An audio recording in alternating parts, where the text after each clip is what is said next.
Assalamualaikum warahmatullahi wabarakatuh. Semoga semua dalam keadaan sehat, pikiran dan perasaannya, juga fisiknya nih. Fisik kamu pasti sehat kalau kamu mengkonsumsi vitamin, kamu berolahraga, dan juga kamu berpikirnya positif, ya nggak sih?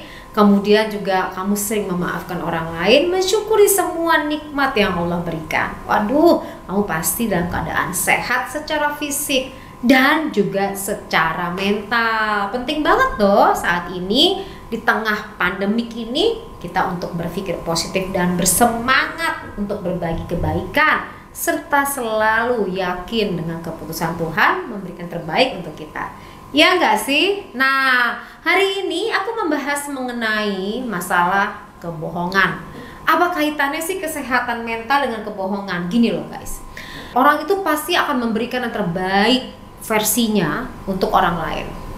Tapi pada saat orang tersebut tidak mampu memberikan yang terbaik untuk orang tersebut, terkadang orang tersebut harus memanipulasi kalimat agar menyenangkan kawan bicaranya.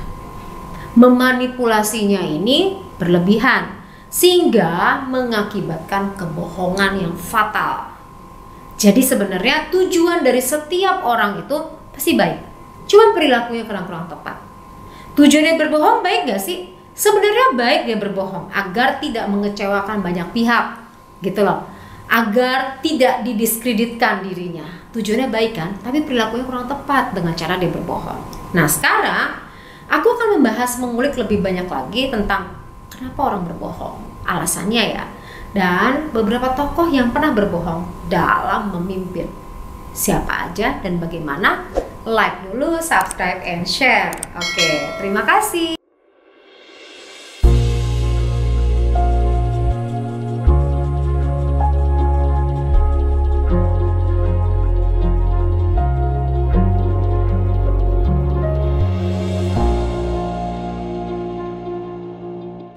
Kenapa orang berbohong? Orang berbohong itu biasanya karena dia tidak percaya dengan kemampuan dirinya, gitu loh. Jadi ada sesuatu yang dimiliki kurang dari orang tersebut, dia tidak mampu untuk mengungkapkannya, terpaksa dia berbohong dengan menceritakan sebuah cerita yang membuat dirinya itu terlihat lebih hebat daripada yang sesungguhnya terjadi.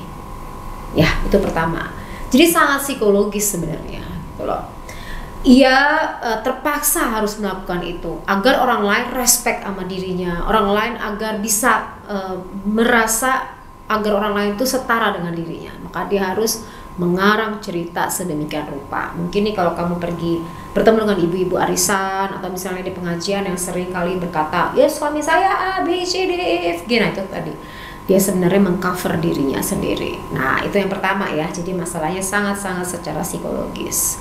Dia menutupi banyak hal ya, itu yang tidak real gitu loh.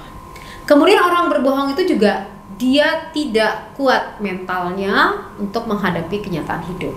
Jadinya terpaksa dia berbohong gitu loh. Jadi dia mengcover kenyataan hidupnya. Dia tidak bisa survive, dia punya masalah tapi tidak sanggup untuk menyatakan tersebut, makanya dia bentuknya dengan cara dia mengatakan kebohongan seolah-olah dia bisa melakukan apa saja gitu loh. Itu karena masalahnya psikologis juga. Kemudian yang ketiga, kenapa orang berbohong? Orang berbohong ini kecanggungan enggak deh. Orang berbohong itu untuk mempengaruhi orang lain. Waduh, yang ketiga ini agak bahaya nih. Kebohongan yang kamu ceritakan terus-menerus akan menjadi keyakinan. Itu bahaya banget. Kenapa bisa menjadi keyakinan? Karena kamu repetisi, kamu ulang-ulang. Begitu kamu ulang-ulang, maka masuk ke dalam pemikiran kamu. Orang yang mendengarkan itu akhirnya menarik garis bahwa oh bener nih ceritanya, kisahnya. Gitu loh. Jadi orang berbohong untuk mempengaruhi orang lain. Nah bayangkan aja kalau misalnya ada sebuah pemberitaan yang menuliskan sebuah headline, kemudian menulis berita-berita yang salah, kemudian menyebar luaskan kepada orang banyak. Bayangin aja, pemikiran kita dipengaruhi oleh orang tersebut dalam menulis pemberitaan. Itu sebabnya kenapa hoax itu jahat sekali, karena dia bisa memfitnah orang lain. Bayangin, untuk mempengaruhi orang lain. Jadi sebaiknya apa yang harus dilakukan? kamu harus hati-hati setiap membaca berita-berita. Sumbernya bisa dipercaya atau tidak. Kalau tidak bisa dipercaya atas omongan orang tersebut tanpa ada landasannya, bagaimana kamu bisa meyakini berita tersebut? Ini banyak banget ya orang-orang yang menceritakan artis A, B, C, D, E, F, G tanpa landasan, tanpa ada kekuatan yang tepat. Nah, bentuknya ini akhirnya menjadi hoax. Bentuk ini akhirnya menjadi pemberitaan yang salah.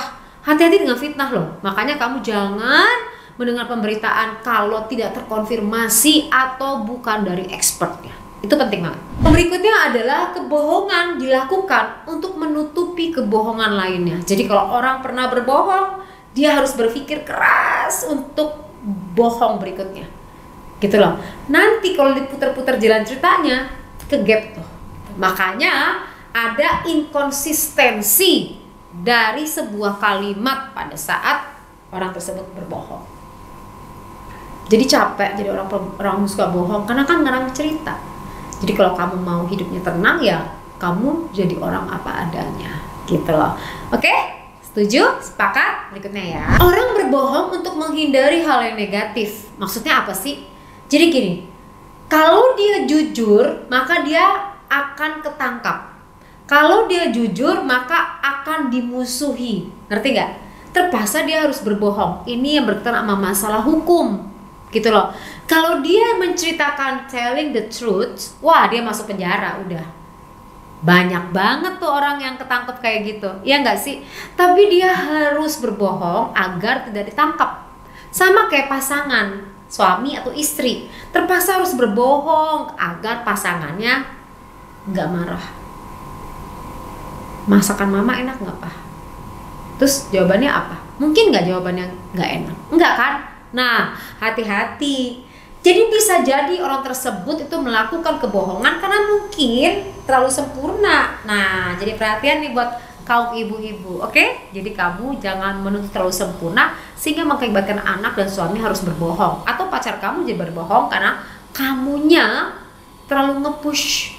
Dia harus berbohong, tadi terlambat ngapel kamu, dia harus berbohong A, B, C, D, E, F, G. Jalanan macet lah, jalanan A, B, C, D, E. Kenapa harus lakukan itu? Karena tadi kamu tuh terlalu nge-push. Harusnya adalah mengajarkan orang tersebut untuk tidak usah berbohong. Kamu cerita aja apa adanya. Aku nggak marah, jangan ngomong yang gini guys.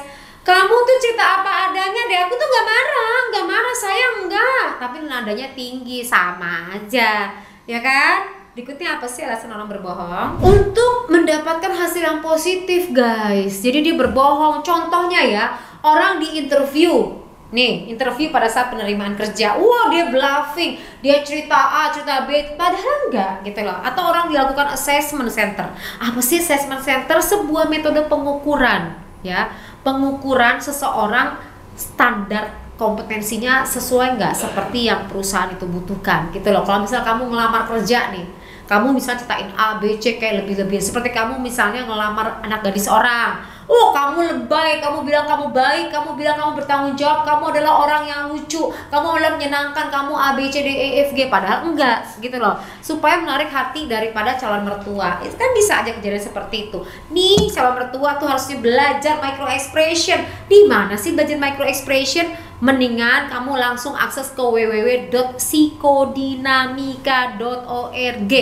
Klik langsung di situ micro expression ya, belajar membaca ekspresi wajah agar ibu-ibu nggak dibohongin sama calon menantu yang bisa aja bluffing, atau sama pacar kamu nih yang masih jomblo, atau ibu-ibu nggak dibohongin sama suami. Makanya belajar micro expression. Oke, kita masuk lagi pembahasan selanjutnya.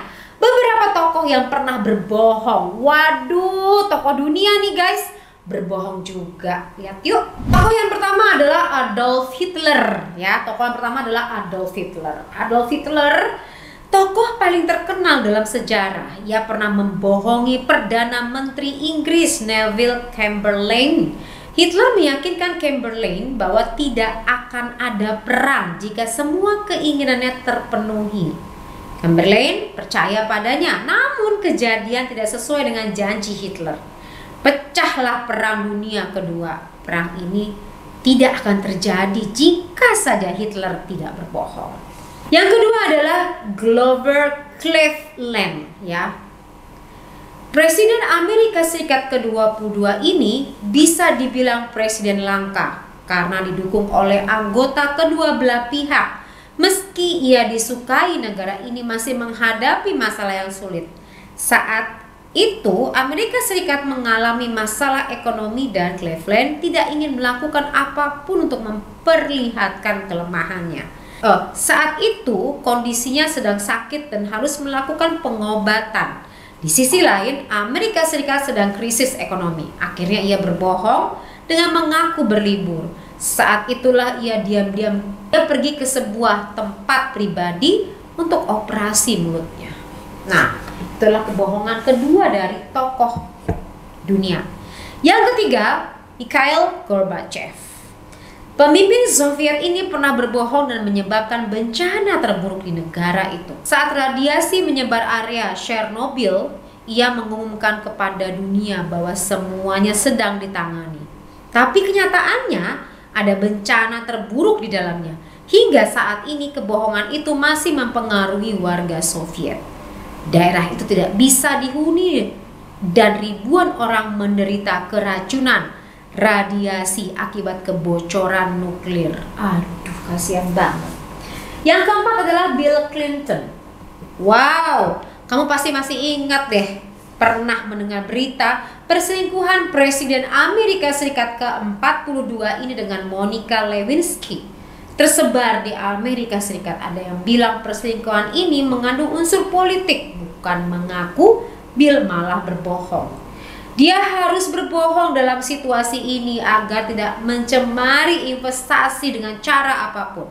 Setelah beberapa waktu berlalu, ia mengakuinya. Meski begitu, Bill tetap dikenal sebagai pembohong daripada prestasinya. Oke, dari gambaran tersebut, apa sih hikmah yang bisa kita ambil? Sebaiknya, tadi aku bilangin, bahwa kebohongan yang dilakukan itu akan berpikir lagi untuk menutupi kebohongan itu kelak ke depan. Dan apa yang kamu terima? Kamu gak mendapatkan apapun. Karena pada saat berbohong, perasaan kamu gak nyaman, kamu gak tenang, kamu bisa frustasi loh. Kamu bisa merasakan stres. Kenapa? Karena ketakutan bahwa kebohongan itu akan terbongkar. Gak tenang, hati-hati loh, bisa kena ke jantung. Oleh sebab itu, berkata jujur jauh lebih baik. Tapi nyatakan dengan bahasa yang tepat, waktu yang tepat. Agar orang yang kamu ajak bicara itu bisa tenang menerimanya. Demikian dari saya. Salam untuk keluarga semuanya. Semoga yang sakit bisa kembali sehat, yang imunnya turun bisa kembali meningkat. Amin ya robbal alamin. Sampai bertemu lagi. Wassalamualaikum warahmatullahi wabarakatuh.